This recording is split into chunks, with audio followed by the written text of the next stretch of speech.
നമസ്കാരം ഫ്രണ്ട്സ്, എല്ലാവർക്കും റീസെർച്ച് പീസിലെ മറ്റൊരു ക്ലാസ്സിലേക്ക് സ്വാഗതം. ഇന്നത്തെ ന്യൂസ് പേപ്പറിൽ തന്നിട്ടുള്ള കുറച്ച് കറണ്ട് അഫെയർ വിവരങ്ങളാണ് നമ്മൾ ഡിസ്കസ് ചെയ്യുന്നത്. അപ്പോൾ ഈ ആഴ്ചകളിലെ പ്രധാനപ്പെട്ട വിവരങ്ങളാണ്. കറണ്ട് അഫെയർ വിവരങ്ങളൊക്കെ അത്രയും ഇമ്പോർട്ടൻ്റ് ആണ്. അത് ക്ലാസ് മുഴുവനായിട്ടും കേൾക്കാൻ ശ്രമിക്കുക, നോട്ടുകൾ തയ്യാറാക്കി തന്നെ പ്രിപ്പയർ ചെയ്യുക. നമുക്ക് ഈ ക്ലാസ്സിലോട്ട് കിടക്കാം. ആദ്യത്തെ ചോദ്യം, ജീവിക്കുന്ന ഫോസിൽ എന്നറിയപ്പെടുന്ന 2016 HO3 എന്ന ചിഹ്നഗ്രഹത്തെക്കുറിച്ച് പഠിക്കാൻ ചൈന വിക്ഷേപിച്ച ദൗത്യം.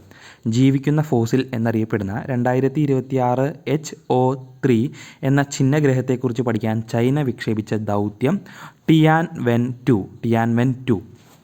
ദെൻ 2025 ജൂൺ 19 ഉപതിരഞ്ഞെടുപ്പ് നടക്കുന്ന കേരളത്തിലെ നിയമസഭാ മണ്ഡലം നിലമ്പൂരാണ്. 2025 ജൂലൈ 19 ഉപതിരഞ്ഞെടുപ്പ്. ദെൻ ഇരുട്ടിലും കാഴ്ച സാധ്യമാക്കുന്ന ഇൻഫ്രാറെഡ് കോൺടാക്റ്റ് ലെൻസുകൾ വികസിപ്പിച്ച രാജ്യം. ഇരുട്ടിലും കാഴ്ച സാധ്യമാക്കുന്ന ഇൻഫ്രാറെഡ് കോൺടാക്റ്റ് ലെൻസുകൾ വികസിപ്പിച്ച രാജ്യം ചൈനയാണ്. ചൈന. ദെൻ 78ാം കാൻ ചലച്ചിത്രമേളയിൽ ഏറ്റവും ഉയർന്ന പുരസ്കാരമായ പാം ദോർ നേടിയത് ജാഫർ പനാഹിയാണ്. ജാഫർ പനാഹി ഇറാൻകാരനാണ്. ഈ ജാഫർ പനാഹി 78ാം കാൻ ചലച്ചിത്രമേളയിൽ ഏറ്റവും ഉയർന്ന പുരസ്കാരമായ പാം ദോർ നേടിയത് ജാഫർ പനാഹി.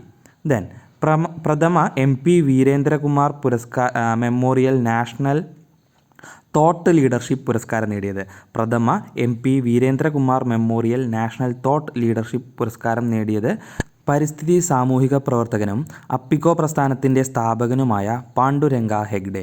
അപ്പിക്കോ പ്രസ്ഥാനത്തിൻ്റെ സ്ഥാപകൻ പാണ്ഡുരംഗ ഹെഗ്ഡെ. നമ്മളത് സ്ഥിരം പഠിക്കാറുള്ളൊരു ചോദ്യമാണ്. അപ്പോൾ ഇവിടെ കറണ്ട് അഫെയർ റിലേറ്റഡ് ആയിട്ടുള്ള ഒരു ചോദ്യം കൂടി നമുക്ക് കിട്ടിയതാണ്. പ്രഥമ MP Veerendrakumar memorial national thought leadership പുരസ്കാരം പരിസ്ഥിതി സാമൂഹിക പ്രവർത്തകനും അപ്പിക്കോ പ്രസ്ഥാനത്തിൻ്റെ സ്ഥാപകനുമായ പാണ്ഡുരംഗ ഹെഗ്ഡെ. ദെൻ എവറസ്റ്റ് കൊടുമുടി ഏറ്റവും കൂടുതൽ തവണ കീഴടക്കിയ എന്ന തൻ്റെ പേരിൽ തന്നെയുള്ള റെക്കോർഡ് തിരുത്തിയത് നേപ്പാളി ഷെർപ്പ കാമി റീത്തയാണ്. എവറസ്റ്റ് ഏറ്റവും കൂടുതൽ തവണ കീഴടക്കിയെന്ന തൻ്റെ പേരിൽ തന്നെയുള്ള റെക്കോർഡ് തിരുത്തിയത് നേപ്പാളി ഷെർപ്പ കാമി റീത്ത.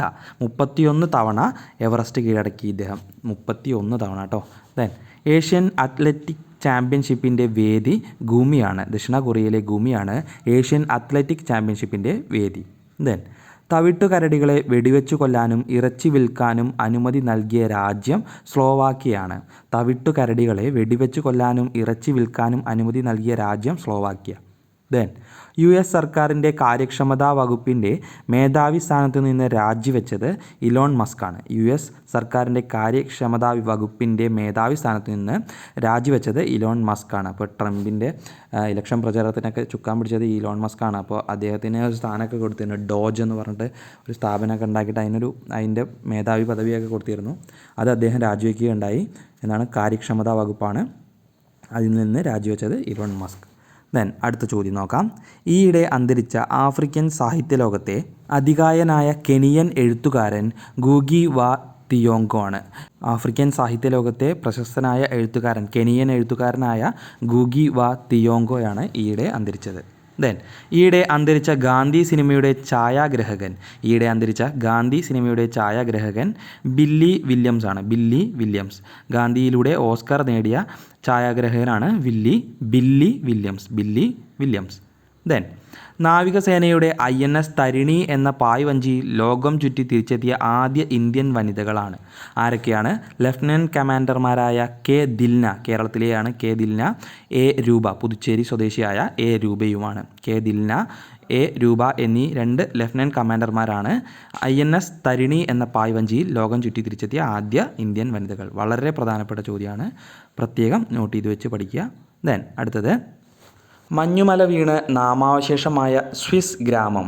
ഈയിടെ മഞ്ഞുമല വീണ് നാമാവശേഷമായ സ്വിസ് ഗ്രാമം ബ്ലാറ്റൻ ആണ്. സ്വിസ് ആൽപ്സിലെ ബെർച്ച് ഹിമാനിയാണ് ഈ ബ്ലാറ്റൻ ഗ്രാമത്തിലോട്ട് പതിച്ചത്. സ്വിറ്റ്സർലാൻഡിലെ പ്രധാനപ്പെട്ട ഒരു ഗ്രാമമായിരുന്നു. വളരെ ഭംഗിയുള്ളൊരു ഗ്രാമമായിരുന്നു അത്. മൊത്തത്തിൽ നാമാവശേഷമായി.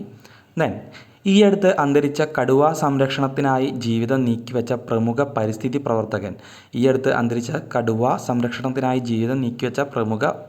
പ്രവർത്തകൻ വാൽമീക് ഥാപ്പർ. ദെൻ അന്താരാഷ്ട്ര വ്യോമഗതാഗത സംഘടനയായ അയാട്ടയുടെ വാർഷിക സമ്മേളനത്തിന് വേദിയായത് ഇന്ത്യയാണ്. അന്താരാഷ്ട്ര വ്യോമഗതാഗത സംഘടനയായ അയാട്ടയുടെ വാർഷിക സമ്മേളനത്തിന് വേദിയായത് ഇന്ത്യ. 42 വർഷങ്ങൾക്ക് ശേഷമാണ് ഇന്ത്യ ആതിഥ്യം വഹിക്കുന്നത്. ഈ പരിപാടിക്ക് ആതിഥ്യം വഹിക്കുന്നത് 42 വർഷങ്ങൾക്ക് ശേഷമാണ്. അടുത്ത് നോക്കാം. നോർവേ ചെസ്സിൽ മാഗ്നസ് കാൾസനെ പരാജയപ്പെടുത്തിയത് ഡി ഗുഗേഷ്. അപ്പോൾ നമ്മുടെ പ്രിയപ്പെട്ട ഡി ഗുഗേഷ് പുതിയൊരു നേട്ടം കൂടി സ്വന്തമാക്കേണ്ടിയാണ്. ലോക 1-ാം നമ്പർ ചെസ് ചാമ്പ്യനായിട്ടുള്ള മാഗ്നസ് കാൾസനെ നോർവേ ചെസ്സിൽ അദ്ദേഹം പരാജയപ്പെടുത്തി. ഡി ഗുഗേഷ് പരാജയപ്പെടുത്തി. പോളണ്ടിൻ്റെ പ്രസിഡൻ്റായി തിരഞ്ഞെടുക്കപ്പെട്ടത് കരോൾ നവ്റോസിയാണ്. കരോൾ റോസ്കിയാണ് പോളണ്ടിൻ്റെ പ്രസിഡൻ്റായി തിരഞ്ഞെടുക്കപ്പെട്ടത്. കരോൾ നവ്റോസ്കി. 72ാം ലോക സുന്ദരിയായി തിരഞ്ഞെടുക്കപ്പെട്ടത് ഒപ്പാൽ സുചാത ചോങ്സിയാണ്. ലോക സുന്ദരിപ്പട്ടം നേടുന്ന ആദ്യ തായ്ലൻഡ് സ്വദേശിയാണ് 21-കാരിയായ ഒപ്പാൽ സുചാത ചോങ്സി ലോക സുന്ദരിയായിട്ട് തിരഞ്ഞെടുക്കപ്പെട്ടിട്ടുണ്ട്. അടുത്തത് 2025 ഫുഡ് കോർപ്പറേഷൻ ഓഫ് ഇന്ത്യയുടെ ജനറൽ മാനേജർ പദവിയിൽ നിന്ന് വിരമിച്ച ഒളിമ്പ്യൻ ഷൈനി വിൽസൺ ആണ്. അപ്പോൾ വളരെ പ്രധാനപ്പെട്ടൊരു ചോദ്യമാണ്. 2025 ഫുഡ് കോർപ്പറേഷൻ ഓഫ് ഇന്ത്യയുടെ ജനറൽ മാനേജർ പദവിയിൽ നിന്ന് വിരമിച്ച ഒളിമ്പ്യനാണ് ഷൈനി വിൽസൺ. അപ്പോൾ ഷൈനി വിൽസൺ ഏത് ഓഫീസിലാണ് കൈകാര്യം ചെയ്തിരുന്നത് എന്നൊക്കെ ഒരു ചോദ്യം വന്നാൽ നമുക്കവിടെ നോക്കാം. 2025 മെയ്യിൽ നടന്ന ചാമ്പ്യൻസ് ലീഗ് ഫൈനലിൽ വിജയികളായത് പി എസ് ജി ആണ്. 2025 മെയ്യിൽ നടന്ന ചാമ്പ്യൻസ് ലീഗ് ഫൈനലിൽ വിജയിച്ചത്. ഫൈനലിൽ ഇൻ്റർ മിലാനെ തോൽപ്പിച്ചാണ് പി എസ് ജിയുടെ കിരീട നേട്ടം. ഫൈനലിൽ ഇൻ്റർ മിലാനെയാണ് പി എസ് ജി തോൽപ്പിച്ചത്. അപ്പോൾ ഇത്രയാണ് ഇന്നത്തെ ഈ ക്ലാസ്സിൽ നമ്മൾ ഉൾപ്പെടുത്തിയിട്ടുള്ളത്. വളരെ പ്രധാനപ്പെട്ട കുറച്ച് കറണ്ട് അഫെയർ ചോദ്യങ്ങളാണ്. അപ്പോൾ കറണ്ട് അഫെയറിൽ നമുക്ക് ഈ ചോദ്യങ്ങൾ മാത്രമല്ല നിങ്ങൾ നോക്കേണ്ടത്. ഇപ്പോൾ നമ്മൾ ഉദാഹരണത്തിന് ഷൈനി വിൽസൺ, ഡി ഗുഗേഷ് തുടങ്ങിയ ആൾക്കാരുടെയൊക്കെ പേരുകൾ അവിടെ പഠിച്ചു.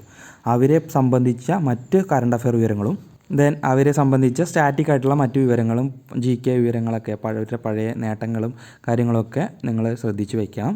അവരുടെ ബുക്കുകൾ ഇപ്പോൾ വാൽമീകി താപ്പർ പോലെയുള്ള പരിസ്ഥിതി പ്രവർത്തകരുടെയൊക്കെ ബുക്കുകളെ സംബന്ധിച്ച വിവരങ്ങളൊക്കെ നമ്മളൊന്ന് നോക്കി വയ്ക്കേണ്ട കാര്യമുണ്ട്. അപ്പോൾ ഇങ്ങനെയാണ് ഈ ഒരു കറണ്ട് അഫെയറിനെ നമ്മൾ അപ്രോച്ച് ചെയ്യേണ്ടത്. അപ്പോൾ മറ്റൊരു ക്ലാസ്സുമായിട്ട് വീണ്ടും വരാം. Thank you.